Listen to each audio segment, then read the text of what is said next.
TikTok বাসছে আপনাকে বড় ভালোবাসি। ভিডিওটা কেউ ধাক্কা দিবেন না, কিছু কথা বলবো, মনোযোগ দিয়ে শুনবেন। আমার প্রাণপ্রিয় কলিজার বড় ভাই কিছু বলবে।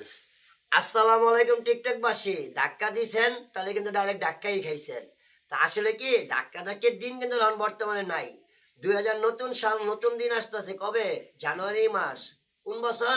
2026 সাল। আপনারা জানেন এমডি হাজারি কিং গ্রুপের পক্ষ থেকে একটি ধামাকা কনসার্টের আয়োজন করছি টিকটকের মাধ্যমে। তা আপনি কি আমার কনসার্টে আসতে চান? তাহলে একটা কাজ করেন, ছোট্ট একটা কাজ করবেন, 510 টাকা এন্ট্রি ফি করবেন। ওই টাকার বিনিময়ে কি পাবেন জানেন? একটি বিআইপি টি শার্ট, একটি বিআইপি মেডেল, একটি বিআইপি টিকিট, দুপুরে ভরপুর খাবার। আসতেছি আপনাদের মাঝে নামি দামি 10টা সেলিব্রিটি নিয়ে, 2টা কণ্ঠশিল্পী, একটা জাদু ম্যাজিশিয়ান, আরও আসতেছে নৃত্য সঙ্গীত চলচ্চিত্রের থেকে, আরও আসতেছে মডেল মডেল বহু ধরনের আমাদের নায়িকারা। যারা এদের সাথে ভিডিও করতে চান 100% চলে আসবেন, আপনাদেরকে ভিডিও ভাইরাল করে দিব আমি। ইনশাআল্লাহ।